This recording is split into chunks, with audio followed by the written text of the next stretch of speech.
ძველად თურმე როცა მტრების უთვალა ვიჯარები, მოდიოდნენ რომ გაეღოთ საქართველოს კარები.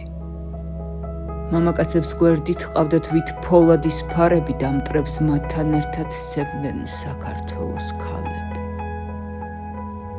ისე მტკიცედ იყვნენ თურმე ვით მეტეხის კედელი, გმირი თამარ ვაშლოვნელი და მაია წყნეთელი. მათი ხმალი ცეცხლს აფრქვევდა მტერით რთოდა ვერანი, საქართველოს ცისფერს გავდა ფერი მათი მერანის. სადაც უნდა ყოფილიყვნენ მარად დაუზრახველნი, საქართველო იყო მათი საყვარელი სახელი.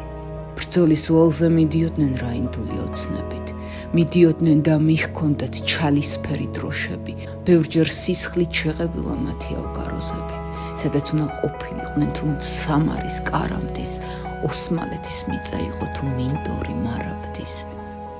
საქართველო იყო მათი საყვარელი მარადის, სადაც უნდა აღემართათ სატევარი და გორდა, ვაშკაცურად მიიწევდნენ, ვაშკაცურად გაჰქონდათ, სპარსეთში თუ დაღესტანში, კრწანისთან თუ შამქორთან, საქართველოს ერთი მუჭა ცხელი მიწა თან ჰქონდათ.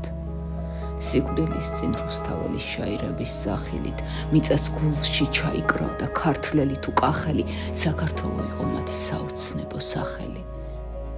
შვილებს ომში აგზავნიდნენ წარბშეკრული დედები, აგზავნიდნენ აბარებდნენ დედურ დაიმედებით, თუ ის არის ზურგში მოხვდეთ, არ დაიჭრათ მკერდები. ხელმეორედ ნუ გენახოთ საქართველოს ქედები, ისე მტკიცედ იყვნენ თურმე ვით მეტეხის კედელი, გმირი თინე წაუკისელი და მაია წყნეთელი.